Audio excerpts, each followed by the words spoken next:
Another day, another potential scheme or scam. Price gouging customers that call for an Uber. Anyone that has been driving for Uber or Lyft will tell you it is almost no longer shocking at how far these ride-sharing companies will go in effort to be greedy and scheme either the driver or the passenger, perhaps a combination of both, out of much money as possible. Here is a story titled, Uber accused of charging people more if their phone battery is low. Now, I'm going to give this story to you, let you come to your own conclusions, but listen to the end because I certainly believe that provides more credibility to the actual story. Now, this is coming out of Brussels, coming out of Europe, but this certainly has American ties, and I believe it's possible or maybe already likely that this same scheme could be taking place here. Now, there was a study done by a Belgian newspaper. I'm probably butchering the name, Denier Uur. I'm probably not getting that correct. Now, they looked at how the app is reportedly changing its price for users in Brussels simply based on the amount of charge left in the battery of the person requesting a ride. Listen to the way the article states it. The paper reported that two identical requests were made to go to and from the same location, yet Uber charged 6% more for the journey that was made on a smartphone with only 12% of the battery remaining. In other words, your phone is about to die, you're requesting a ride, and it sounds like Uber has a way of being able to know through the app the condition of your battery, and they can use that as a sense that you're probably desperate to get that ride to come before your phone dies and you're no longer able to request a ride. Knowing your desperation, or at least the possibility of it, they can ask you for more money because you don't have time to wait or negotiate. Now, I'm going to give you the end of the story coming from an actual employee of Uber to let you make your conclusion or your opinion on this story. What do you think are the chances of this happening?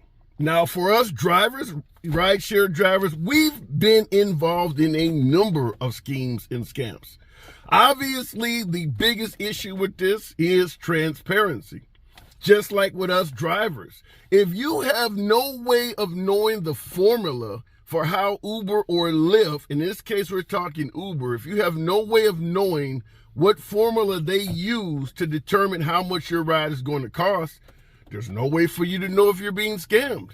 And we know from day one, Uber has been very cloudy in regards to letting us know anything about how they're determining price, or for us drivers, how they are determining payout. Did a video not long ago of drivers having money taken out of their account by Uber under the guise that somehow they were overpaid. And I said in that video, if drivers do not know the formula for how Uber is determining your pay, how do you know they got it wrong?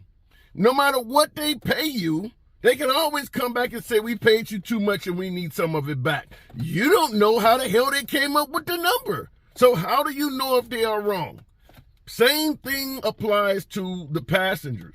You can be gouged all day long because you have no clue what formula they are using to determine what your pay is. And for you passengers that may be watching this video, I want you to understand something. The drivers only get 20 to 30% of the fare. So whatever the hell you're paying, understand at best, if a driver is very, very lucky, they might get close to 40% of that fare. Overwhelming majority of drivers are getting anywhere from 20 to 30 some odd percent of what you pay to ride in the back of an Uber. So understand that. Now, Uber is obviously denying that they do this. Whoop-de-doo, they deny every damn thing that they're accused of. We get that, but we've also talked about on this channel Uber having to pay a $20 million lawsuit for inflating what drivers earn, saying that drivers make $90,000 a year or some shit like that. They ended up having to pay a $20 million settlement to the Federal Trade Commission. In fact, Uber has lost a hell of a lot of lawsuits simply based on being dishonest, simply based on doing things they knew were wrong when they did them, but they were profiting, so they did it anyway. And in this case, I'm going to say, your humble correspondent, for my own personal analysis, yours truly, driving for rideshare off and on since 2014, I believe this is more likely true that they're doing this than not. My veteran drivers in the comments, what do you think? You think I'm getting it wrong? You think this article is correct? You think that Uber is right and suggesting they would never do something like this? Or do you think they're capable of doing this? I personally believe both Uber and Lyft are capable of doing something like this. Here's the part I promised you, the end that I believe really gives credence, gives credibility to the article. This isn't the first time this has happened. This is not the first time this happened. Listen to this.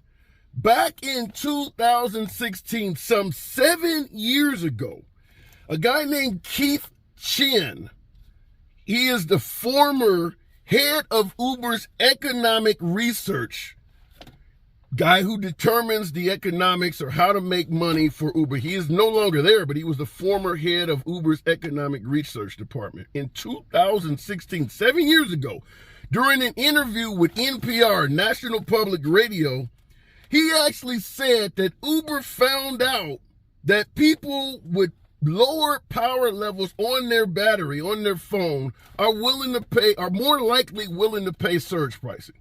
The company determined that 7 years ago.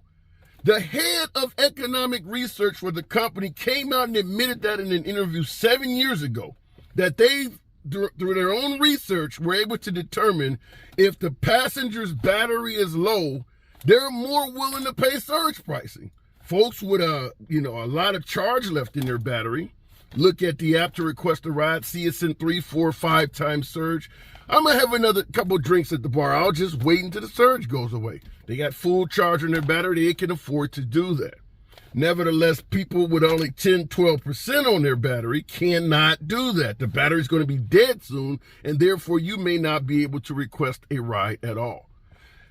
Their very own head of economic research pretty much spilled the beans 7 years ago in an interview. We have determined that if folks' batteries are low, they're more likely to pay surge. You tell me, what do you think? You think that now in 2023, when somebody has actually figured out they're actually doing this shit, that they didn't do it? We know as drivers, any way that Uber can make more money that they find, they do it. Why would they not do this? The whole purpose of surge is to make extra money. You've determined where you can get the surge. They already used the surge to make us go and play musical chairs and go places around the city that we don't want to be, and then remove the surge from us. We know they use the surge against us as drivers. Why wouldn't they use it against the passengers? Money is money. Doesn't matter if they can take the money from the passenger, if they can gouge the driver. At the end of the day, it helps Uber's bottom line. If you are a passenger in rideshare, whether you catch it in Uber or Lyft. Now, Lyft has not been accused of this. Let me be clear. Lyft has not been accused of this. But Uber clearly has. If you are a passenger with Uber, keep your damn battery charged. Understand that. They're paying attention to that. In my humble opinion, there's no damn way ride-sharing companies need to know what charge is left in your battery. That information should not even be going out to them. But the very fact that their own head of economic research stated 7 damn years ago that people's willingness to pay is affecting their battery life shows 7 years ago they knew what batteries are like.